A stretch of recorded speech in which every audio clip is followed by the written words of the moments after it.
하나님 말씀 보도록 하겠습니다. 출애굽기 20장 22절부터 26절까지의 말씀입니다. 출애굽기 20장 22절부터 26절까지의 말씀, 저와 여러분이 한 절씩 교독하고 마지막 절은 합독하도록 하겠습니다. 교독합니다. 여호와께서 모세에게 이르시되 너는 이스라엘 자손에게 이같이 이르라. 내가 하늘로부터 너희에게 말하는 것을 너희 스스로 보았으니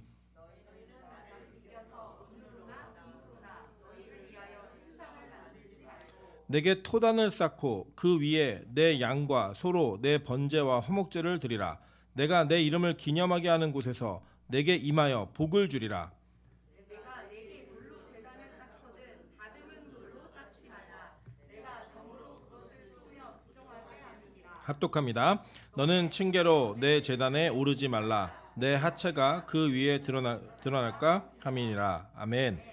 네, 우리 주변에 있는 분들에게 이렇게 한번 인사드리도록 하겠습니다. 당신 때문에 행복한 주일일 것 같습니다. 네, 앞뒤로도 인사하겠습니다. 당신 때문에 진짜 행복해지고 있습니다.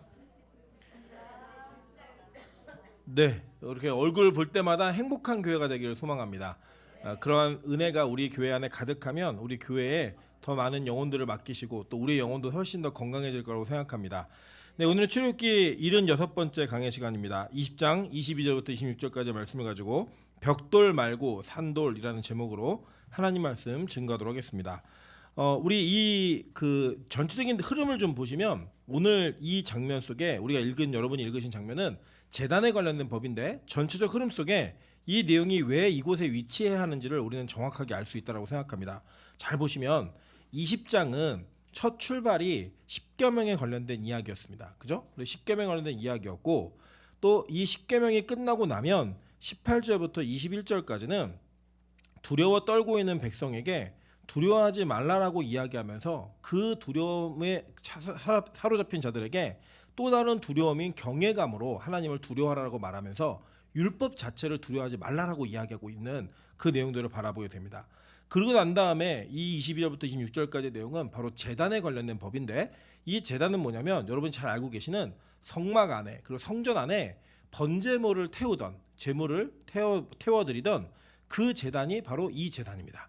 그리고 이 제단이 왜 이렇게 언급이 되고 있는가? 이것은 뭐냐면 이 성막과 성전 안에서 죄 문제를 해결할 때 반드시 수반되어야 하는 것이 번제물이었습니다. 그래서 이 제물에게 자기의 죄를 전가하고 그 전가한 제물을 각을 뜨고 또 그 가죽을 벗겨내서 번제는 다 태워드렸고 또 일부만 태워드리고 나머지는 나눠먹는 화목제물까지 다 포함해서 죄의 문제를 해결하고 죄의 문제가 해결된 하나님과의 관계를 기뻐하는 과정 속에 이 제단이 사용되어졌습니다.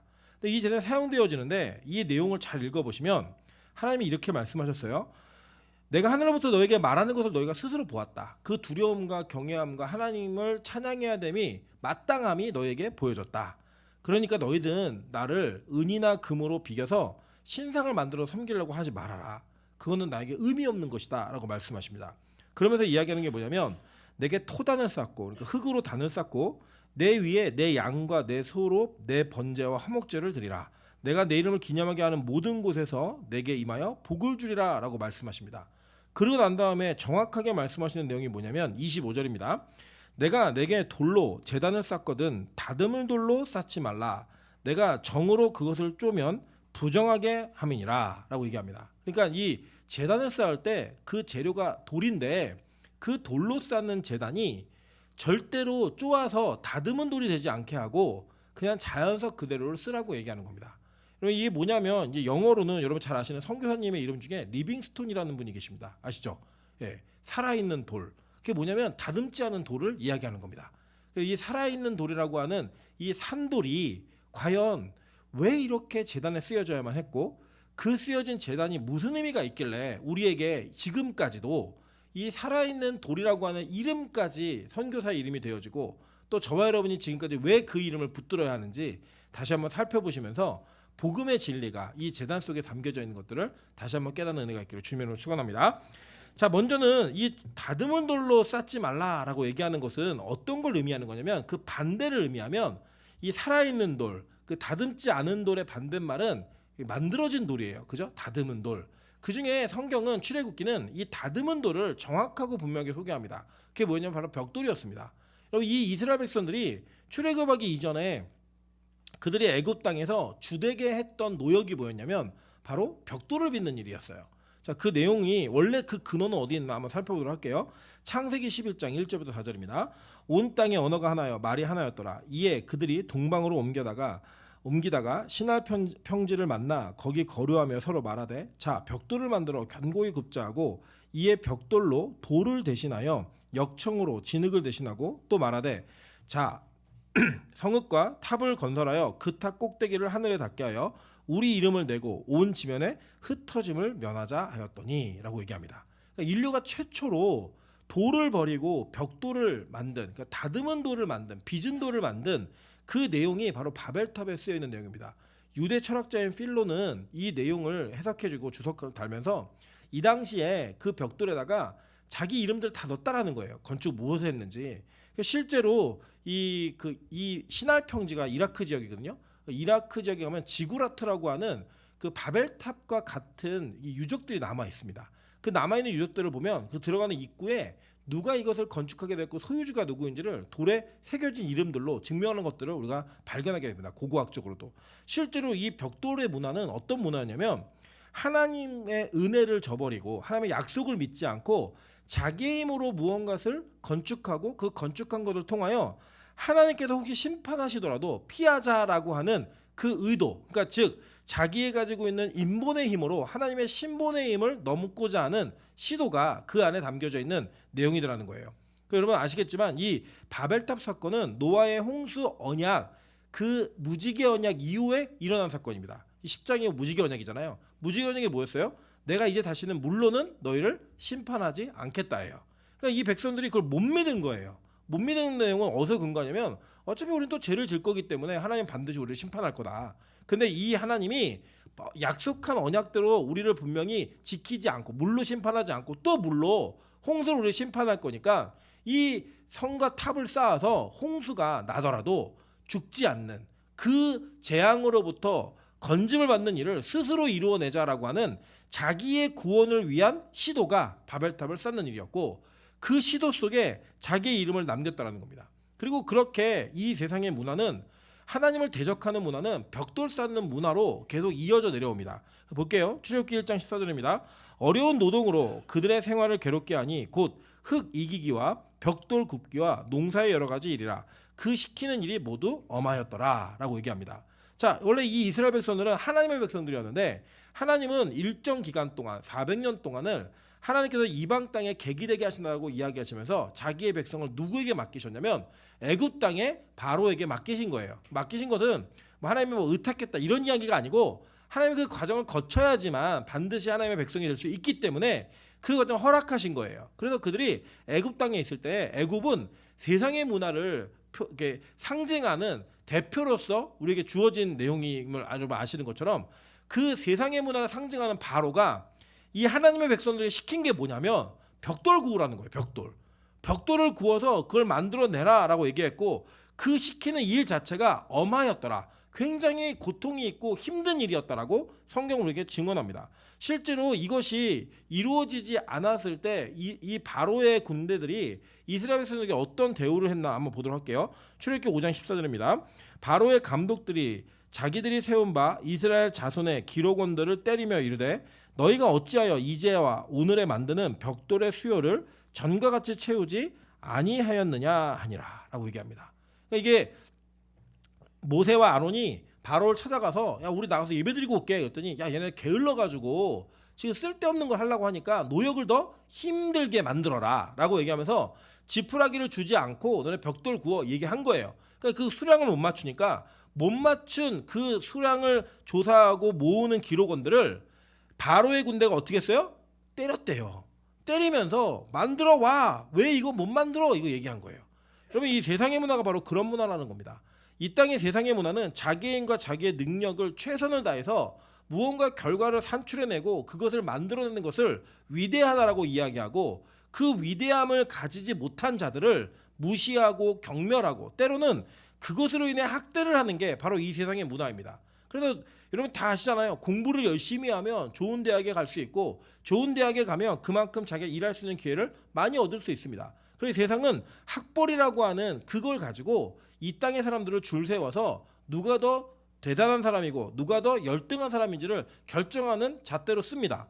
또 우리가 이렇게 뭔가 공부를 하고 노력해서 사회에 진출하게 되면 그 사람의 통장에 얼마가 모여 있고 얼마를 벌 수 있고 연봉을 얼마나 받고 있느냐, 이걸 가지고 그 사람 자체가 얼마나 이 땅에서 벽돌 굽기를 잘했는가 그걸 평가하면서 그걸 못한 자들에게 무능한 자라는 딱지를 붙여 그 사람들을 멸시하고 그 사람들이 환난과 고통 가운데 지내게 하는 것이 바로 이 땅의 문화입니다. 그리고 이 땅은 자기의 열심과 노력으로 인해 무언가 성취하고 이루는 것들을 칭찬하고 그러지 못한 자들을 무시하고 멸시한 것이 바로 이 땅에 세워진 벽돌의 문화예요. 그래서 이 벽돌에는 자기 이름이 새겨져 있습니다. 자기의 능력이 새겨져 있고 자기를 증명하는 내용들이 새겨져 있다는 거예요. 우리가 어떻게 사느냐면요, 하나님의 백성임에도 불구하고 바로의 치하에서 우리는 벽돌 굽기에 최선을 다하는 삶을 살고 있더라는 거예요. 얼마를 벌어왔느냐, 얼마가 있느냐. 제가 우연찮게 지나가다가 저희 가정과는 전혀 상관없는 일이지만 이혼하는 사람들의 특징에 대한 그 유튜브 방송을 잠깐 봤습니다. 내용에 보니까요, 이혼하는 가정이 너무 많다는 거예요. 진짜 우리나라가 지금 이혼율 아시아 1위입니다. 1위가 되었어요. 이혼 숫자는 줄었는데 왜 줄었냐면 사실혼 자체가 줄었기 때문에 줄었고, 이혼율로 따지면 6명 중에 1명은 이혼한 사람이래요. 그래서 극장에 가면 한 줄에 한두 사람 정도는 이혼한 사람이어서 이제 이혼한 게 별로 흠이 되지 않는 그런 사회가 도래했다라고 이야기를 하더라고요. 그러면서 이혼하는 가정은 정말 많은데 이혼하는 내용은 정해져 있더라는 거예요. 세 가지인데, 하나는 관계의 갈등, 그러니까 뭐 시누이라든지 시부모님과의 갈등이라든지 처가에서의 있는 갈등들, 이게 갈등의 이유고, 그리고 또 외도의 문제, 그리고 마지막이 뭐냐, 돈에 대한 문제라는 거예요. 돈에 대한 문제. 재정에 대한 문제가 이 문제를 굉장히 어렵게 만들어서 모든 이혼의 사유가 다 여기에 집중된다는 거예요. 그 집중되는 내용 속에 이분이 이렇게 얘기하고 진단하는 것 중에 경제에 대한 문제를 이야기하더라고요. 요새는 이제 이 돈에 대한 개념이 예전과는 다르대요. 요새 새로운 신혼부부들은 돈 자체를 생활비를 만들어 놓고 생활비 통장에 각자 돈을 넣은 다음에 각자 번 돈 자기가 관리한대요. 그래서 절대 이것을 누가 침범하거나 같이 쓰자 이런 얘기 못 한대요. 제가 그걸 보면서 부러웠습니다. 전 다 뺏기기 때문에 이거 저런 일이 있었으면 좋겠다 생각 들면 저희 집에는 절대 불가능한 일이에요. 근데 그렇게 관리하는 과정 속에서 누가 더 돈을 많이 버느냐, 그걸 못 버느냐에 따라서 거기에 넣는 돈을 비율에 맞춰서 넣어야 된다, 내지는 같은 액수를 넣어야 된다, 여러 가지 문제들이 그것 때문에 70만 원을 더 넣느냐 안 넣느냐 가지고 이혼한다는 거예요. 그러면서 그 세대의 문화가 어떤지를 그 얘기를 해주면서 제가 참 많은 걸 거기서 느꼈습니다. 여러분, 세상은 그래요. 세상은요, 여러분이 벽돌을 몇 장 갖고 있는지, 그 벽돌의 몇 장에 여러분의 이름이 새겨져 있는지, 그걸 가지고 이 땅에 우리의 삶이 어떠한 가치가 있는 삶인지를 평가해주고 만들더라는 거예요. 여러분, 성경은요, 이 문제를 그냥 여기에서만 끝낸 게 아니라 하나님을 의뢰하지 않고 신뢰하지 않는 자들의 그런 문화를 이렇게 표현을 합니다. 한번 볼까요? 이사야 9장 9절부터 10절입니다. 모든 백성 곧 에브라임과 사마리아 주민이 알 것이오거늘 그들이 교만하고 완악한 마음으로 말하기를 벽돌이 무너졌으나 우리는 다듬은 돌로 쌓고 뽕나무들이 찍혔으나 우리는 백향목으로 그것을 대신하리라 하는도다 라고 얘기합니다. 자기들이 쌓은 벽돌이 무너지면 다시 돌을 다듬어서 다듬은 돌로 그걸 쌓겠다는 거예요. 뽕나무들이 찍혀나가면 우리는 백향목으로 그걸 대신해서 하나님을 의지하지 않고 내가 할 수 있는 모든 방법과 수단을 통해 하나님께서 주신 환경을 헤쳐나가고 이겨나가겠다라고 얘기하는 겁니다. 실제로 이사야 65장 2절부터 3절에 보면 이렇게 얘기합니다. 내가 종일 손을 펴서 자기 생각을 따라 옳지 않은 길을 걸어가는 패역한 백성들을 불렀나니 곧 동산에서 제사하며 벽돌 위에서 분향하여 내 앞에서 항상 내 노를 일으키는 백성이라 라고 얘기합니다. 그러니까 하나님이 이 제단을 지을 때 다듬지 않는 돌로 해야 된다라고 말씀하셨음에도 불구하고 그들은 자신의 벽돌을 만들어서 자기의 인본과 힘이 들어간 예배를 드리면서 자기의 공로를 주장하는 예배를 드리더라는 거예요. 근데 그 행동이 어떻게 됐어요? 하나님 앞에 항상 노를 일으키는 백성이다 라고 평가하고 있는 거예요. 여러분, 현대교회의 예배들이 다 그렇습니다. 인간의 노력, 자기의 어떤 열심이 들어가 있는 예배 자체를 굉장히 만족하고 보람되게 느낍니다. 그리고 무언가 열심과 최선을 다하는 그 모습 속에 자기의 의가 들어가면 그 예배는 실패한 예배라는 거예요. 왜냐, 하나님께서는 우리의 의가 들어간, 우리의 노력이 들어간 예배를 원하시는 게 아니라 하나님의 은혜로만 드리는 예배를 원하시는 거예요. 여러분, 잘 기억해 보세요. 다듬은 돌, 벽돌 이 모든 것은 하나님을 대적하는 행위의 상징이었습니다. 그렇다면 그것의 반대는 뭐예요? 그냥 자연석, 살아있는 돌을 갖다가 그걸로 인해 제단을 쌓는 게 하나님의 은혜를 찾는 예배였다라는 거예요. 실제로 이 자기가 자기를 기념하는 기념비를 쌓았던 백성들이 다 망했습니다. 한번 볼까요? 사무엘상 15장 12절입니다.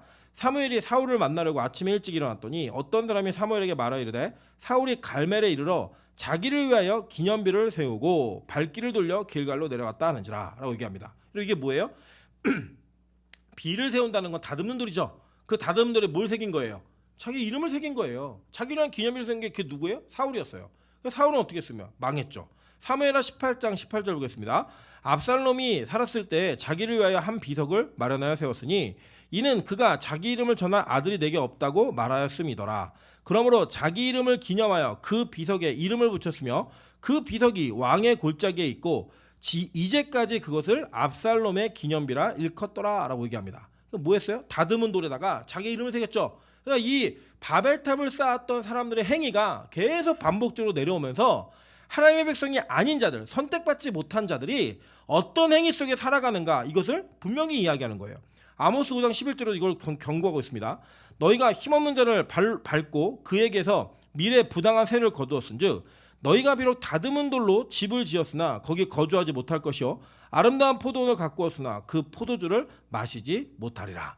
다듬은 돌로 지은 집 거기서 내가 살지 못하게 하겠다는 거예요. 자기의 노력과 힘으로 자기의 안정과 남의 것을 빼앗고 가난한 자와 힘없는 자들에게 부당한 이익을 취하여서 그것을 통하여서 이루어진 너의 다듬은 돌은 내가 살지 못하는 집이 되게 할 거고 아름다운 포도원을 아무리 만들었어도 그 포도주를 마시지 못하게 하리라. 뭐예요? 죽여버리겠다는 얘기예요. 여러분 이게 하나님의 명령이었고 하나님이 얼마나 다듬은 돌, 즉 벽돌 문화를 싫어하시는가 이것을 얘기하시는 겁니다. 그런데 여러분 이스라엘 백성들은 어떤 사람이었죠? 평생토록 그들은 이 출애굽을 한 이후에 모든 백성들이 그 광야에서 태어난 자들 말고는 다 벽돌 굽는 인생이었어요. 그 벽돌 굽는 인생으로 그 벽돌 굽는 것이 자기의 본분이고 자기의 정체성이고 자기가 실존하는 이유였습니다. 그래서 얼마나 많은 벽돌을 구웠는가 그 수량을 만들어냈는가로 애굽의 백성들에게 평가받는 것을 그들은 안도감을 가졌고 그거로 인해 자기의 안녕을 노린 거예요. 수요만 채우면 아 나는 평안하게 애굽의 주인의 곁에서 고기도 먹고 오이도 먹고 부추도 먹고 참외도 먹으면 살 수 있구나. 이걸 누렸던 백성들의 모습 그들이 바로 벽돌 굽는 백성들이었다는 거예요.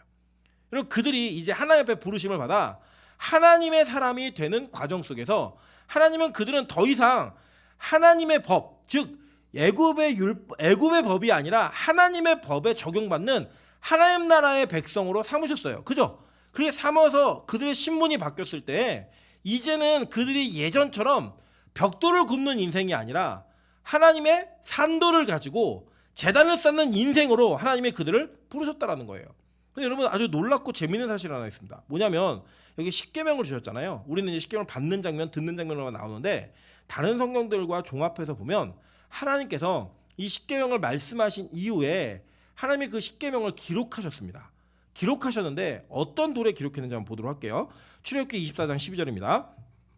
여호와께서 모세에게 이르시되 너는 산에 올라 내게로 와서 거기 있으라. 내가 그들을 가르치도록 내가 율법과 계명을 친히 기록한 돌판을 내게 주리라. 그러니까 이 내용은 하나님 친히 기록하신 거예요. 여러분 이게 보시면 제가 그 간지 하나 실어드렸죠. 간지에 사진 하나 실어드렸는데 이 사진은 전 세계에 한 장밖에 없는 사진입니다. 우리 용성 형제가 그린 그림이에요. 보시면 이 양쪽이 똑같은 십계명이에요. 그리고 보시면 여기에 그 히브리어로 1, 2, 3, 4, 5, 6, 7, 8, 9, 10 이렇게 제목이 달려 있어요. 그러니까 히브리어는 일본어처럼 오른쪽에서부터 왼쪽으로 읽는 글입니다. 그래서 여기 똑같이 있고 보통 우리가 1계명부터 4계명, 5계명부터 10계명 이렇게 기록해 놓는데 아니에요. 고대 근동의 계약서는 똑같이 씁니다. 즉 우리도 그 집주인과 세입자가 계약서 때 똑같은 계약서를 갖잖아요. 똑같은 계약서이기 때문에 두 돌판에 1계명부터 10계명까지 다 기록되었다라고 보는 게 거의 맞는 학설입니다. 그래서 이렇게 기록되어 있는 건데 이렇게 기록된 내용을 누가 써주셨대요? 하나님이 쓰셨어요. 여러분 그래서 예전에 헐리우드에 만드는 10개라는 영화를 보시면 그 10개라는 영화에서 돌에다가 하나님 10계명을 새겨주시는 장면이 나와요. 물론 그 당시에 이제 어떤 CG 기술이나 이런 게 화려하지 않았기 때문에 막 우리 그 화약 불 붙이면 화약 심지가 타들어가는 것처럼 돌에서 막 타들어가면서 글씨가 막 새겨지는 이런 장면으로 나옵니다. 그런데 중요한 건 뭐냐? 하나님이 직접 쓰셨다라는 거예요. 인간이 새긴 게 아니라. 자, 그런데 잘 보세요. 계속 그 얘기를 합니다. 출애굽기 31장 18절도 마찬가지예요. 여호와께서 시내산 위에서 모세에게 이르시기를 마친 때에 증거판 둘을 모세에게 주시니 이는 돌판이요 하나님이 친히 쓰신 것이더라라고 얘기해요. 하나님이 친히 쓰셨다라고 계속 연달아 말하고 있어요. 그런데 이 돌판이 뭐냐 한번 볼게요. 출애굽기 34장 1절부터 4절입니다. 여호와께서 모세에게 이르시되 너는 돌판 둘을 처음 것과 같이 다듬어 만들라라고 얘기했어요. 어떻게 하래요? 다듬으라고 얘기한 거예요. 자, 그러니까 지금 앞에 벽돌 문화는 완전히 하나님을 대적하는 문화였죠. 근데 그들이 그 벽돌은 뭐냐면 빚고 다듬는 거예요. 그런데 하나님이 율법을 주시는데 이 율법이 어떤 돌에 새겨졌냐면 다듬은 돌에 하나님이 친히 새겨졌다는 거예요. 그러니까 이게 약간 반반이 섞여 있는 거죠. 하나님의 은혜가 하나님의 통치가 그대로 입력이 되고 기록이 되었지만 그 돌은 어떻게 하래요? 다듬으라는 거예요. 분명히 명령합니다. 계속 볼게요.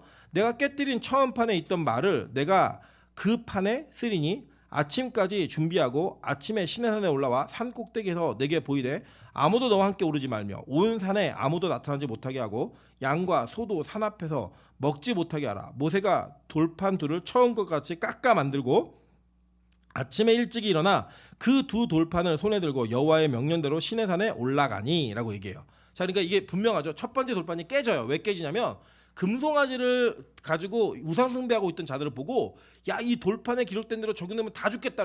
모세가 그 돌판을 깨뜨립니다. 아예 부셔버려요. 계약서 파기한 거예요. 그리고 나서 하나님이 다시 만들라는 거예요. 근데 그 만드는 계약서인 돌판을 너희가 다듬고 깎아서 갖고 오라고 얘기하신 겁니다. 계속 볼게요. 신명기 4장 13절입니다. 여호와께서 그 언약을 너희에게 반포하시고 너희에게 지키라 명령하셨으니 곧 십계명이며 두 돌판에 친히 쓰신 것이라 라고 얘기해요. 신명기 10장 1절부터 5절 한번 볼게요. 그때 여호와께서 내게 이르시기를 너는 처음과 같은 두 돌판을 다듬어 가지고 산에 올라 내게로 나오고 또 나무개 하나를 만들라. 내가 깨뜨린 처음 판에 쓴 말을 내가 그 판에 쓰리니 너는 그것을 그 궤에 넣으라 하시기로 내가 조각목으로 궤를 만들고 처음 것과 같은 돌판 둘을 다듬어 손에 들고 산에 오르매 여호와께서 그 총의 날에 산 위 불 가운데에서 너희에게 이르신 십계명을 처음과 같이 그 판에 쓰시고 그것을 내게 주시기로 내가 돌이켜 산에서 내려와서 여호와께서 내게 명령하신 대로 그 판을 그 내가 만든 궤에 넣었더니 지금까지 있느니라 라고 얘기해요. 자, 그러니까 지금 율법이 적혀진 율법의 대표가 십계명이잖아요. 십계명이 적혀진 그 돌판은 다듬은 돌이에요. 확실히. 그리고 신명기의 기록을 보면 이 돌판을 넣을 궤까지도 다 짜가지고 올라오라고 한 거예요. 자, 그러니까 지금 율법에는 뭐가 들어가는 거냐면 자기 의가 들어가야 하나님의 은혜가 내리는 거예요. 잘 보세요. 상징이에요. 다듬는 건 인본이에요. 그러니까 이 율법을 지키기 위해서는 자기의 노력과 자기의 열심이 수반되어지는데 그 수반되어지는 그 열심이 하나님의 말씀이 기록되면 그 기록에 비하면 이 자기의 노력은 의미가 있다는 거예요, 없다는 거예요? 없다는 걸 얘기하는 거예요. 잘 보세요. 잘 이해하셔야 돼요. 이미 벽돌은 하나님과 전혀 상관없는 돌이었어요. 그 돌은 전혀 상관없는 돌인데 하나님이 율법을 주시면서 우리가 열심으로 다듬은 돌에다가 율법을 새겼는데 그 다듬은 돌은 우리의 열심이 들어가는 거잖아요. 그 노력과 열심이 들어가는 돌에 하나님이 새기신 율법을 우리가 살펴보았잖아요. 그 율법을 우리가 우리 열심으로 지킬 수 있어요, 없어요? 없다고요. 그러니까 이 율법은 우리의 노력이 하나님이 주신 법 앞에서 어떻게 무능함을 나타내는지를 얘기해주는 상징이었던 거예요. 즉, 이 다듬은 돌판은 그 다듬은 돌판에 기록되어진 말씀이 우리가 다듬은 노력이 얼마나 의미 없는가를 증명해주는 그 내용들로 기록되어 있다라고 성경은 우리가 증거해주고 있는 겁니다.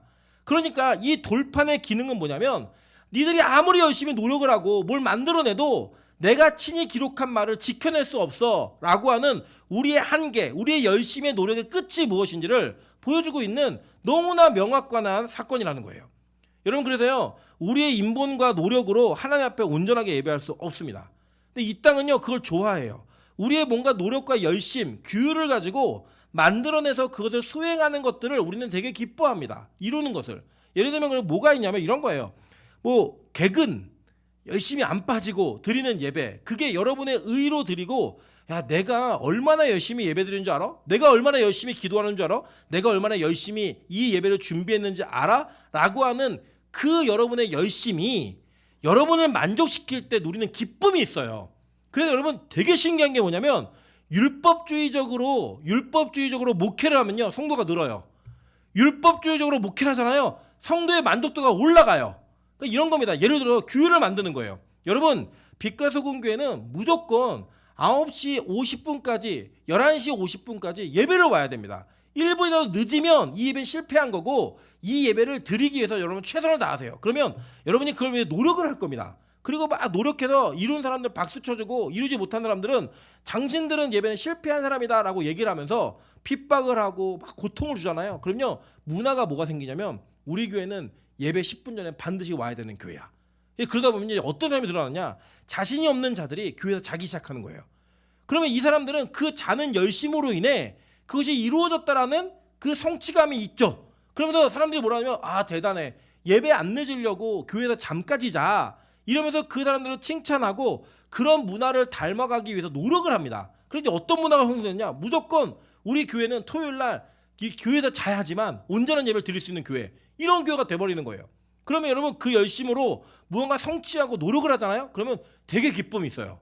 와 내가 이렇게 바뀌었구나, 내가 이렇게 변화되었구나 라고 하는 기쁨이 있다니까요. 여러분 제가 말씀드리잖아요. 우리 교회가 매일 예배 드리잖아요. 매일 예배 드리는데 이 매일 예배 인원을 늘리고 유지할 수 있는 방법이 있다니까요. 제가 딱 그냥 말씀드릴게요. 주보에다가 교육자들, 장로님, 권사님들의 출석을 기록하면 됩니다. 표 만들어서 월, 화, 수, 목, 금 딱 해가지고 온분 안 온분 결정해서 딱 체크해놓고 매주마다 공개하면 돼요.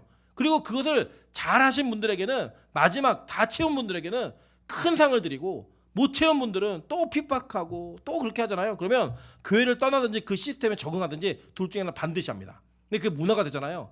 그럼요 교회는 부흥해요. 진짜 부흥합니다. 제가 해봤어요. 안 해본 게 아니에요.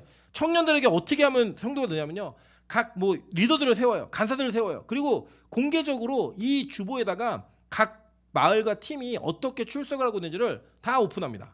오픈하고요, 잘하고 있는 팀은 칭찬해주고 못하고 있는 팀 간사는 박살내는 거예요. 그럼요 눈에 불을 켜고 열심히 합니다. 자기 사돈의 팔촌까지 전화해가면서 교회 나오라고 막 끌고 오고요, 아침 일찍 나와서 세신자만 오면 서로 막 달라들어서 자기의 마을과 팀으로 데려가려고 노력을 합니다. 제가 여러 번 봤고요. 그렇게 하니까요 늘더라고요. 해봤어요. 안 해본 거 아니에요. 진짜 늘어요. 그런데 그게 진짜 예배냐? 그게 진짜 하나님께서 우리에게 주시는 감격이냐? 저는 그렇게 물으신다면 자신 있게 말할 수 있습니다. 아니라고. 절대 그렇지 않다고. 자기를 축복하고 자기의 이름을 남기고 자기의 영광을 누릴 수 있는 근거를 예배 안에 넣어놓잖아요. 사람들은 열심히 최선을 다해 노력합니다. 근데 하나님의 영광을 추구하고 하나님의 은혜만을 강조하잖아요. 그럼요 우리는 나태해지고 그것을 별로 중요하게 여기지 않아요. 그런 모습으로 가요. 그냥 은혜로 간다는 게 그렇게 쉬운 일이 아니에요. 어려워요. 왜냐? 인간의 죄성이 그걸 허락하지 않기 때문이에요. 왜냐하면 나의 공로로 인해, 나의 노력으로 인해 이만한 열매를 거두었고 성과를 거두었기 때문에 칭찬받을 만해 라고 하는 근거를 다 없애버리는 거예요. 너 아무것도 한 거 없어. 너가 할 수 있는 일이 아무것도 없어. 너의 공로와 너의 노력은 아무 의미 없는 거야 라고 얘기를 하면, 내가 왜 열심히 해야 돼? 내가 왜 무언가를 노력해야 돼? 내가 왜 최선을 다해야 돼? 이런 마음으로 우리는 변하게 되어 있다는 거예요. 그게 인간이에요. 우리는 우리를 알아주는 것과 우리를 인정해주는 것에 목숨을 걸게 되어 있습니다. 그래서 칭찬을 남발하고 칭찬하는 문화를 만들고 그것을 이뤄낸 자들을 점점점 많은 권력과 권위를 세워주는 그런 시스템을 만들잖아요. 그럼 반드시 교회는 부흥하고 사람 모입니다. 제가 해봤어요. 근데 이거 하나님 방법 아니에요. 하나님은요 우리의 한계가 어디까지인지를 십계명이라는 돌판에 그 흔적을 분명히 남기셨어요. 그 한계가 뭐냐? 결국에 그 안에 기록되어 있는 말씀은 우리의 노력과 열심으로 지킬 수 없는 말씀이라는 거예요. 그게 2번, 3번, 1년, 2년, 3년, 10년 된다 할지라도 그것이 어느 날 무너지는 순간에, 그것이 어느 날 나의 노력과 나의 지침으로 인해 그 모든 것을 포기하는 순간에 그것은 모두 다 무너져버리는 신기루와 같은, 모래샘과 같은 성경을 우리에게 가르치고 있는 겁니다. 그래서 율법이라는 돌판을 하나님은 반드시 다듬은 돌 위에다가 기록하게 함으로써 그 돌판 자체의 모습으로 우리에게 증명하는 내용이 있는 거예요. 기록된 내용은 네가 지킬 수 없어. 네 노력으로 되는 게 아니야. 그리고 그 노력으로 되지 않아서 죄를 범한 자들이 죄를 해결하는 그 제단은 반드시 다듬지 않는 돌로 쌓으라고 하시는 거예요. 그리고 그 다듬지 않는 돌을 가지고 그 제단을 쌓을 때 이게 얼마나 어려운지 아세요, 여러분? 여러분 혹시 그 예전에 그 시골에 계셨던 분들 아실 거예요. 개울가에 가면 그 물의 수위를 높이기 위해서 이 물 안에다가 그 돌로다가 이렇게 돌을 이렇게 쌓아 놓으면 물 수위가 올라갑니다. 그리고 이제 고기를 잡거나 이렇게 고기를 모아가지고 잡으려고 해도 그 돌을 이렇게 쭉 쌓아 놓으면 그 돌 밑에는 더 물이 깊어지고 그 물이 더 수위가 올라오게 돼 있어요. 그거를 이게 열심히 할 때 어떻게 하냐면 그 개울가에 있는 돌들을 갖다 막 쌓습니다. 근데 이게 되게 어렵고 힘든 작업이에요. 왜냐하면 돌이 다 자연석이라서 삐뚤빼뚤합니다. 안 맞아 이게. 그러니까 어느 하나를 잘못 받치면 우르르 무너져 버리는 거예요. 그러니까 그거를 다시 맞추고 다시 맞추는 일이 그렇게 쉽지 않더라는 거예요.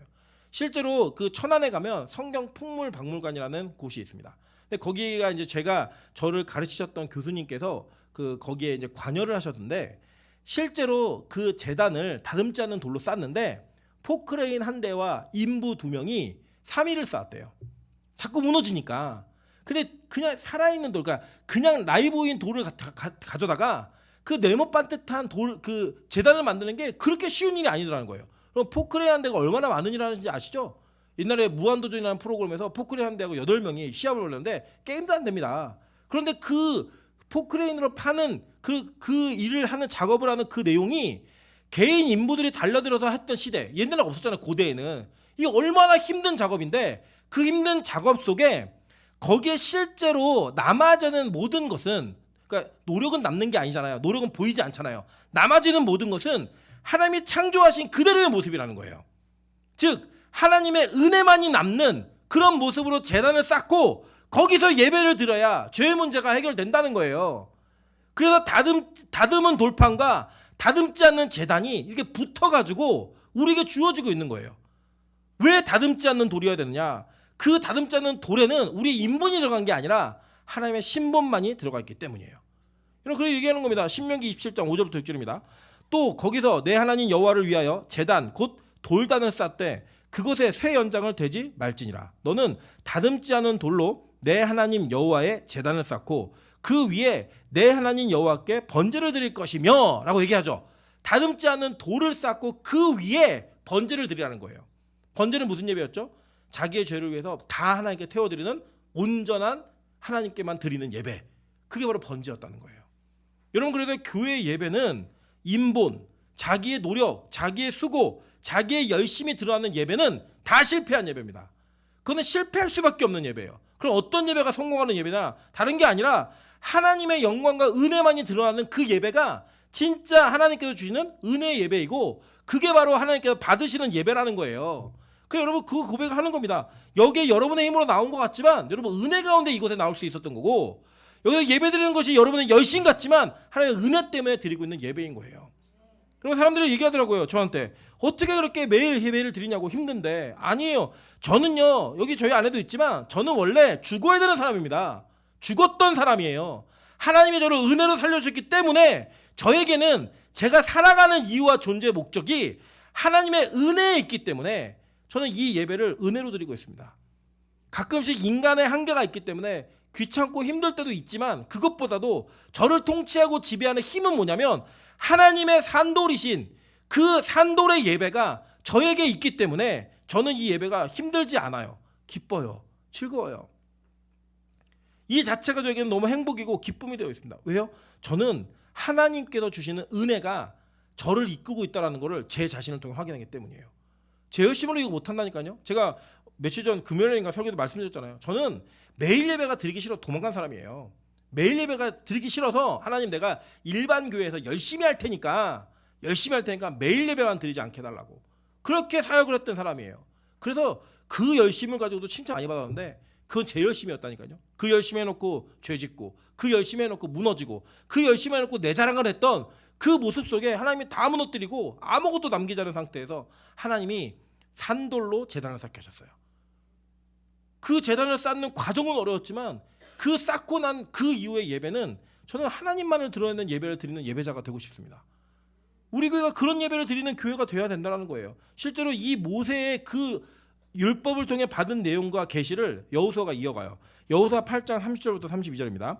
그때 여호수아가 이스라엘의 하나님 여호와를 위하여 에발산에 한 제단을 쌓았으니 이는 여호와의 종 모세가 이스라엘 자손에게 명령한 것과 모세의 율법책에 기록된 대로 쇠 연장으로 다듬지 아니한 새 돌로 만든 제단이라. 무리가 여호와의 번제물과 화목제물을 그 위에 드렸으며 여호수아가 거기서 모세가 기록한 율법을 이스라엘 자손의 목전에서 그 돌 위에 기록하매라고 얘기해요. 자 보세요. 여기에 보면 에발산에 제단을 쌓았는데 원래는 이 에발산과 그리심산에 약 12지파 6지파씩을 세웠습니다. 그리고 이 에발산은 어떤 산이냐면 민둥산이고요. 그리심산은 수목이 울창한 산이에요. 그래서 이 그리심산의 선 지파들은 축복의 말씀을 선포했고 에발산의 선 지파들은 저주의 말씀을 선포했습니다. 그래서 제단은 어디 쌓았어요? 에발산에 쌓은 거예요. 왜요? 저주의 말씀을 해결해야 되는 그 문제가 방법이 제단에만 있기 때문에 그 저주가 선포되어진 산에 하나님의 은혜의 국률인 제단이 세워진 거예요. 그 제단을 통하여 그 저주와 그 율법의 심판을 받아야 되는 자들이 살 수 있는 길을 그 저주의 산에 놓으신 거예요. 그게 바로 하나님께서 우리에게 주신 은혜예요. 그런데 그 제단을 뭘로 쌓으래요? 다듬지 아니한 새 돌로 만든 제단. 이게 뭐냐? 산돌이에요, 산돌. 그래서 실제로 이 다듬지 않는 돌, 이것이 무엇을 상징하느냐? 신약은 이거를 아주 명쾌하게 소개합니다. 한번 볼게요. 다니엘 2장 34절부터 35절 그리고 45절입니다. 또 왕이 보신즉 손대지 아니한 돌이 나와서 신상의 쇠와 진흙의 발을 쳐서 부서뜨리매 그때에 쇠와 진흙과 녹과 은과 금이 다 부서져 여름 타작 마당에 겨같이 되어 바람에 불려간 곳이 없었고 우상을 친 돌은 태산을 이루어 온 세계에 가득하였나이다. 이게 뭐냐면 이 느부갓네살이 꿈을 꾸는데 그 신상이 있고 그 신상을 어떤 돌이 날라서 부셔버려요. 부셔버린 건 이제 꿈이 이제 이게 생각이 안 나니까 이거 좀 해석을 해라. 이걸 좀 누가 내 꿈을 맞춰내고 기억하게 하게 하고 해석을 해줘라. 다니엘이 하는 거예요. 지금 하는 장면 속에 무슨 내용이 나오냐면 45절이에요. 손대지 아니한 돌이 이게 뭐예요? 다듬지 않는 돌이에요. 그죠? 다듬지 아니한 돌이 산에서 나와서 새와 녹과 진흙과 은과 금을 부서뜨린 것을 왕께서 보신 것은 크신 하나님이 장래일을 왕께 알게 하신 것이라. 이 꿈은 참되고 이 해석은 확실하니이다 하니. 그게 뭐냐? 이 나중에 이제 저희가 다니엘서 배울 게가 분명히 있으실 거예요. 다니엘서에 보면 이 느부갓네살이 꿈에 본 신상은 하나님이 인류 역사가 어떻게 진행될지를 보여준 거예요. 그 보여줬는데 그 신상에 세워져 있는 이 각 부위마다 재질이 달라요. 그 재질을 통해서 하나님은 나라의 성격과 나라가 어떻게 유지될지를 보여주신 거예요. 그런데 갑자기 어느 날 다듬지 않는 돌이 날라와가지고 이 신상을 치니까 신상이 다 우르르 무너지는 거예요. 그게 뭐냐?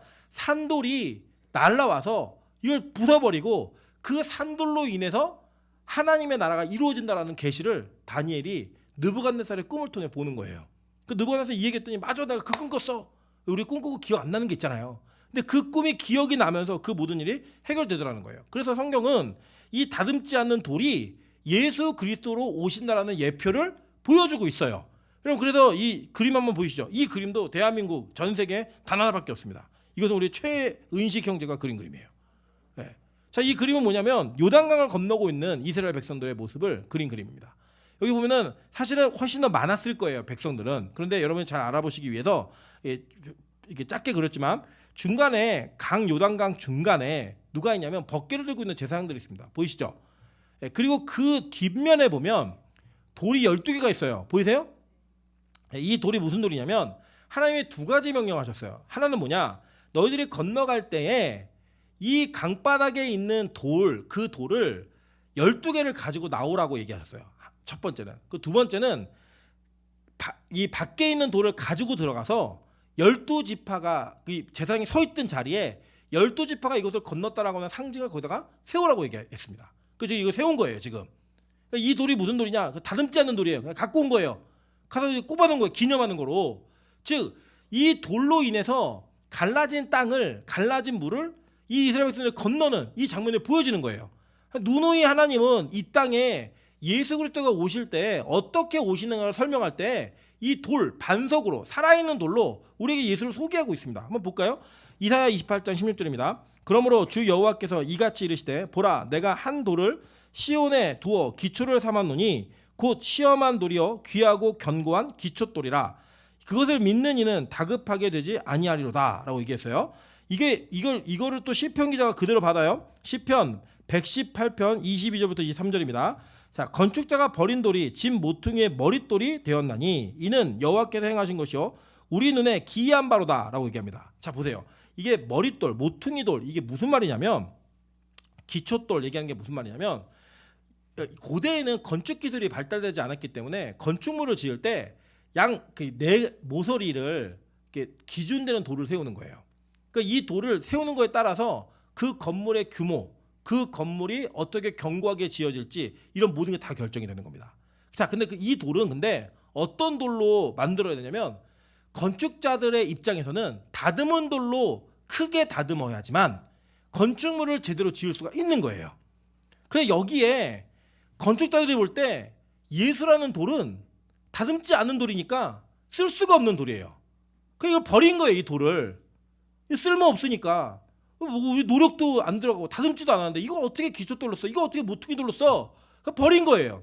버렸는데 그 모퉁이 버린 돌이 집 모퉁이의 머릿돌이 되었다라고 얘기하면서 그게 무슨 일이냐면 기이한 일이라는 거예요. 이게 될 수 없는데 안 되는 건데 그 기이한 현상을 통하여서 집이 지어지더라는 거예요. 그걸 얘기하는 거예요. 지금 이 시편 기자가. 이게 환상으로 보았는지 계시로 들었는지 모르지만 그는 분명히 이 건축자가 버린 돌, 쓸모없는 돌이에요. 다듬지 않았기 때문에, 다듬을 수 없기 때문에 쓸모없는 돌인데 그 돌이 모퉁이 돌이 되었다는 거예요. 그걸 얘기합니다, 지금. 그런데 잘 보세요. 마태복음 21장 42절부터 46절 보면 예수님이 이 땅에 오셔서 이렇게 얘기하십니다. 예수께서 이르시되 너희가 성경에 건축자들이 버린 돌이 모퉁이의 머릿돌이 되었나니 이것은 주로 말미암아 된 것이요 우리 눈에 기이하도담을 읽어본 일이 없느냐. 그러므로 내가 너희에게 이르노니 하나님의 나라를 너희는 빼앗기고 그 나라의 열매 맺는 백성이 받으리라.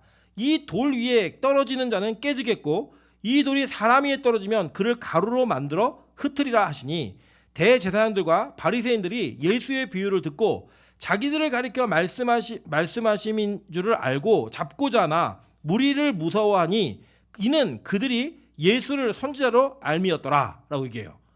자, 그러니까 예수님이 이 시편의 말씀, 이사야의 말씀을 그대로 적용해서 인용하셔가지고 누구를 말씀하신 거냐면 그 당시에 율법주의자들인 대제사장들과 바리새인들을 이야기해서 말씀하시는 거예요. 율법주의자들은 이 돌이 그 돌 위에 떨어지면 깨진다는 거예요. 그 돌이 그들 위에 떨어지면 가루가 되어 흩어져 버린다는 거예요.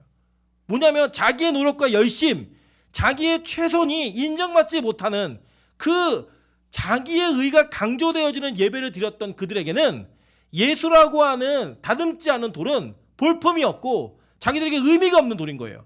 자기가 거기에 돌 위에 떨어지면 자기가 부서지고 그 돌이 자기가 떨어지면 가루가 되어 부서진다는 거예요.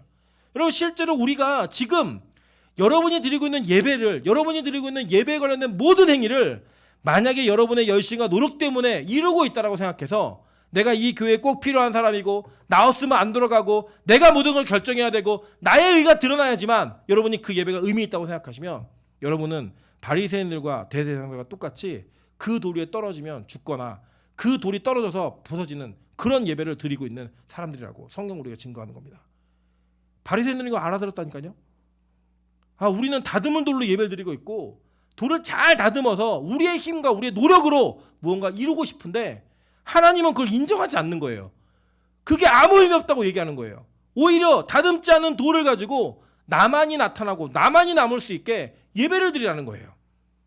이 예배가 율법 속에 포함되어져서 우리가 주어지고 있는 거예요. 율법은 너희들이 아무리 노력해도 지킬 수가 없어. 그렇기 때문에 다듬지 않는 산돌, 그 산돌로 너희가 예배를 드려야지만 그 산돌만 남아야지만 살 수 있어 라고 우리를 가르치고 있는 거예요. 여러분, 여러분의 예배가 얼마나 이 은혜 가운데 있는지 한번 돌아보셨으면 좋겠습니다. 오늘 우리 빛가서군교회가 다른 교회에 비하면 예배를 그래도 횟수도 많고 무겁게 드리고 있는 예배가 많잖아요. 근데 만약에 그 예배를 드리는 여러분의 마음 가운데 내가 이 정도 하니까 대단한 사람이지, 나의 노력과 나의 헌신과 나의 열심으로 이 예배가 이루어졌지, 이 교회가 그렇게 세워졌지 라고 생각하신다면 여러분 여지껏 다듬은 돌로 벽돌 위에서 제사를 드리고 있는 분들이에요. 하나님이 항상 그 앞에서 노를 바랄 수밖에 없게 만드는 그런 모습으로 예배하고 있는 자들이라는 거예요. 그럼 저는 우리 빛과 소금이 철저하게 은혜의 예배를 드리고 예수 그리스도만을 증거하는 예배를 드리는 교회 되기를 소망합니다. 여러분 이 교회가 작아도 괜찮아요. 더 늘지 않아도 괜찮아요. 그러나 중요한 건 우리가 인원이 느냐 늘지 않냐가 우리에게 중요한 것이 아니라 우리가 어떤 마음과 어떤 태도로 하나님께 예배하고 있고 무엇을 예배하고 있는가, 그 제단이 우리에게 있는가, 이게 훨씬 더 중요한 가치라는 거예요. 결국은 이 건축자들의 버린 돌이 모퉁이 돌이 되어서 하나님은 이 돌로 말미암아 교회를 세우신 거예요. 그 교회를 만드신 거예요. 그래서 저와 여러분이 그 모퉁이 돌 대신 예수 그리스도와 함께 지어져가는 교회로 하나님께 부름받은 존재라고 성경은 이야기합니다. 그런데 여러분 그 돌이요, 우리조차도 다듬어지지 않은 돌이에요. 다듬은 돌이 아니라고요. 그래서 여러분 사람이 사람 절대 못 바꿉니다. 제가 아직도 저희 어머니가 저에게 했던 말 중에 기억나는 것이 뭐냐면, 제가 예전에는 막 교육하고 훈련하고 프로그램으로 돌려서 사람을 바꾸고 교화시키는 일에 최선을 다했던 사람이에요. 그래서 저에게 뭐라고 했냐면, 야, 눈에 보이는 거 고치려다가 눈에 보이지 않는 영혼 놓치는 일이 있어.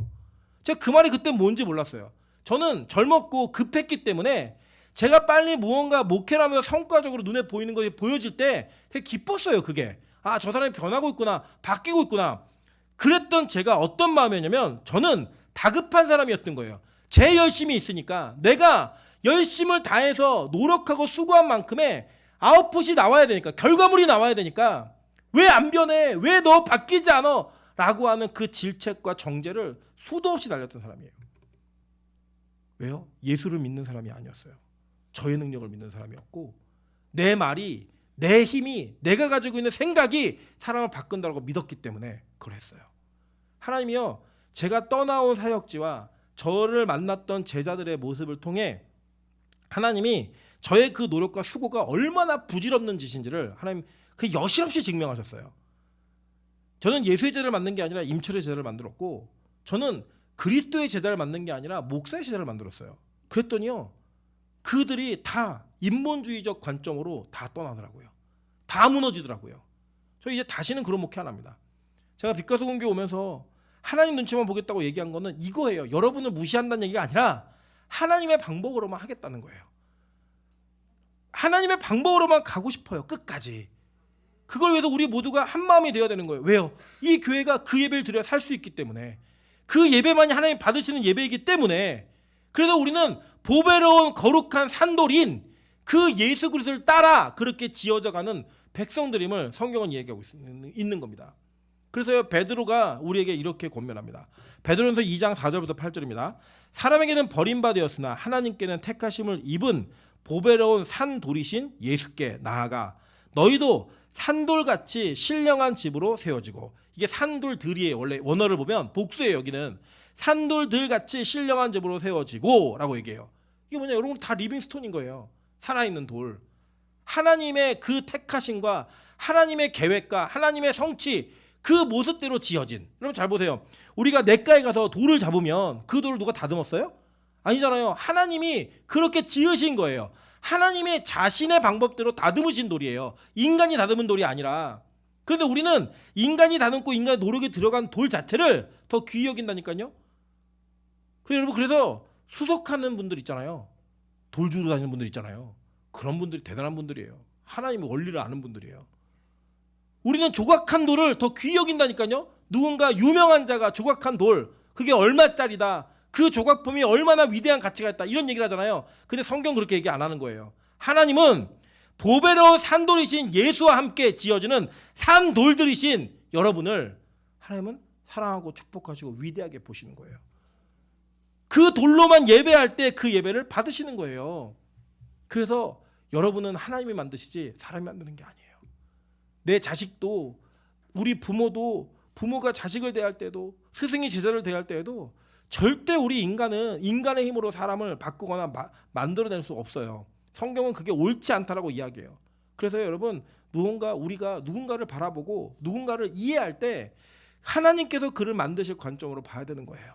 지금 볼 때 내 기준에서는 너무 악한 죄인이에요. 내 기준에는 너무 멍청하고 너무 할 일 없는 듯한 빈둥빈둥한 한심한 사람들 같아요. 그런데 그 사람들을 하나님이 만들어가고 계신 과정이라니까요. 살아있는 돌로. 그래서 그렇게 지어져 가는 거예요. 이거 읽어볼까요? 이거 오늘 말씀 완전 요약이에요. 보면 보배로 산돌이신 예수께 나아가 너희도 산돌같이 신령한 자로 세워지고 예수 그리스도로 말미암아 하나님이 기쁘게 받으실 신령한 제사를 드릴 거룩한 제사장이 될지니라. 성경에 기록되었을 때 보라 내가 택한 보배로운 모퉁이 돌을 시온에 두노니 그를 믿는 자는 부끄러움을 당하지 아니하리라 했으니 그러므로 믿는 너희에게는 보배이나 믿지 아니하는 자에게는 건축자들이 버린 그 돌이 모퉁이의 머릿돌이 되고 또한 부딪히는 돌과 걸려 넘어지게 하는 바위가 되었다 하였느니라. 그들이 이 말씀을 순종하지 아니함으로 넘어지나니 이는 그들을 이렇게 정하신 것이라. 그래서 여러분 세상 사람들은요 우리의 이 예배를 이해 못한다니까요. 야, 너 매일 왜 그렇게 예배를 드려? 그렇게 유난히 예배를 드려야 돼? 왜 그렇게 예배를 드리니? 그렇게 조롱하고 이해하지 못하는 이야기들을 여러분 기독교인들한테도 듣고 믿지 않는 사람에게도 듣잖아요. 왜 그렇게 유난히 믿니? 왜 그렇게 하니? 여러분 근데 우리가 벽돌 아닌 산돌로 예배하기 위해서 그렇게 하는 거예요. 하나님의 은혜만이 나타나게 되기 때문에 은혜로 그렇게 가는 거예요. 여러분 절대 여러분의 노력과 열심으로 예배되는 생각하지 마세요. 내가 헌금했고 내가 수고했고 내가 헌신했기 때문에 이 교회가 세워졌다고 얘기하지도 마세요. 그게 뭐냐? 벽돌 짓는 거라니까요. 제가 말씀드렸잖아요. 교회에는 예수의 이름 외에는 어떤 이름도 남으면 안 돼요. 우리 교회 들어오다 보면 입간판이 있습니다. 빛과 소금 교회. 그리고 뒤에 써놓고 이것도 제가 한 게 아니라 우리 장로님께서 제가 하도 그걸 안 바꾸니까 초록 색깔 이 종이에다가 임철 이렇게 해갖고 이게 그 종이판을 붙여가지고 우리 교회가 지금 그렇게 광고가 되고 있어요. 저는 사실 안 바꿔도 되고 없어도 될 것 같아요. 별로 관심이 없어요. 그리고 담임 목사라는 그 목사의 이름이 예수의 이름보다 더 드러나고 더 각광받는 거 전 원치 않습니다. 제가 보면은 많은 신학생과 설교자들이 존경하는 목사, 훌륭한 목사를 이야기할 때 설교자라는 목사의 이름을 이야기하면서 그 목사님처럼 되고 싶다고 얘기해요. 근데 저는요, 제가 그 목사님들의 어떤 내용들과 후기들을 다 듣게 돼요. 제 친구들이 다 그 부교육자로 있었고 다 듣게 되니까. 근데요,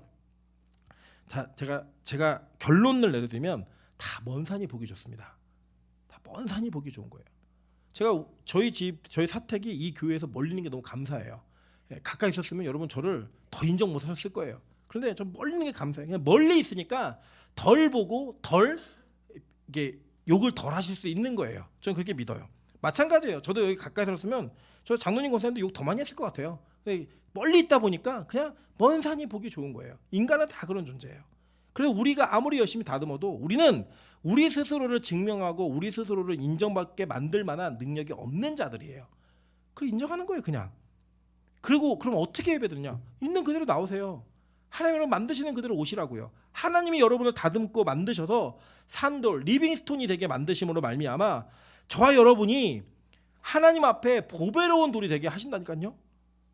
여러분 그래서 예수 그리스도인들은요, 그리스도를 믿는 자들은 이 산돌, 수석을 하는 분들, 그분들 따라 배워야 돼요. 다니다가 자연적으로 만들어진 돌인데 너무 멋있는 거예요. 자연적으로 빚어진 돌인데 그 돌이 너무 멋진 거예요. 하나님이 여러분 그렇게 만드셔서 하나님의 교회를 세우실 때 이 교회가, 이 예배당이, 이 하나님의 교회가 여러분의 각자의 역할과 모습 속에서 이루어질 수 있게 만드신다는 거예요. 노력이 아니라 은혜로. 그게 바로 교회이고 그게 바로 예배입니다. 오늘 하나님은 모세를 통하여 이스라엘 백성들에게 다듬은 돌 위에 새겨진 하나님의 명령과 그걸 지킬 수 없는 자들이 그 문제를 해결하기 위해 다듬지 않은 돌로 세워진 제단이 무슨 의미가 있는지를 우리가 오늘 설명해 주고 있는 겁니다.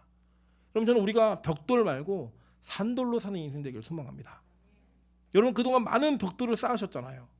다듬고 빚고 짓고 내 이름 새기고 그게 얼마나 죄된 일인지 몰랐음에도 불구하고 몰라서 그 일을 수도 없이 많이 행했다는 거예요. 그럼 마찬가지예요. 앞으로 저희 빛과 소금 교회는요, 여러분이 어떤 헌물을 하셔도 절대 이름 새기는 일은 없습니다. 그러니 다시는 하지 않습니다. 그게요, 설사 여러분이 빈 마음이라 할지라도 그것을 통해 죄를 지을 수 있는 통로가 된다면 다 없애야 돼요. 여러분 헌물하신 거는요 그냥 교회 거예요. 아멘. 그건 하나님 거예요. 그걸 없어져도 그게 바뀌어도 섭섭해하거나 그것 때문에 마음 상하시면 안 돼요. 마음 상하는 순간 여러분은 바벨탑을 쌓고 있다는 건 증명되는 거예요. 뭐 내가 얼마를 헌금했는데 그런 것도 기억도 하지 마세요. 그냥 다 하나님께 드린 건 거기 끝이에요. 그게 바로 하나님께서 우리에게 주신 은혜가 무엇인지 아는 자들의 모습이라니까요. 산돌인 예수 그리스도만으로 예배하는 자들의 모습인 거예요. 내가 이 교회 몇 년 헌신했는데 그런 얘기도 이제는 하면 안 돼요. 저도 마찬가지예요. 저 그런 거 안 할 거예요. 왜 원로 목사와 담임 목사 사이에 어려움이 생기느냐? 담임 목사가 그 교회가 자기 건 줄 아는 거예요. 하나님의 교회인데 원로 목사가 그 교회가 하나님께 아니라 자기 거로 아는 거예요. 그러니까 교회 거 싸우죠. 그러니까 그 방법으로 싸우죠. 여러분 절대 그러셔서 안 됩니다. 어떤 일이 있어도 그러면 안 돼요. 제가 만약에 그렇게 하면 얘기하세요. 목사님 젊었을 때 그렇게 설교 안 했지 않냐고. 젊었을 때 그 가졌던 마음을 잊지 말라고. 그렇게 지켜주는 거예요, 서로를. 우리는. 여러분 그게 바로 빛과 소금 교회가 가야 될 길입니다. 우리가 하나님 앞에 왜 산돌로 예배해야 되느냐? 그게 바로 예수 그리스도이기 때문이에요. 이게 거침이 되고 걸림이 되는 자들은요 다 율법주의자들이에요. 바리새인들과 서기관들, 사두개인들, 대제사장들, 이들이 다 그 돌에 걸려 넘어졌다니까요. 여러분 자기의 의를 자랑하지 마십시오. 망합니다. 자기의 기념비를 세우지 마십시오. 망합니다. 자기의 이름을 새기지 마십시오. 죽습니다. 우리의 이름은 하나님께서 우리에게 새기시는 새 이름 외에는 아무것도 새길 수 없습니다. 우리는 그 거룩한 산돌 위에서 예배드리는 자가 되어서 그 예배로 말미암아 하나님의 은혜를 누리는 귀한 은혜가 우리 교회 가운데, 우리 성도들 가운데 가득하기를 주님의 이름으로 축원합니다. 그렇게 예배드릴 때 이 교회가 진짜 교회임을, 모퉁이 돌이 예수 그리스도인 산돌임을 증명함으로써 우리가 그 예배 가운데, 이 교회 가운데 귀한 은혜를 계속 누리시는 성도 되시기를 주님으로 축원합니다.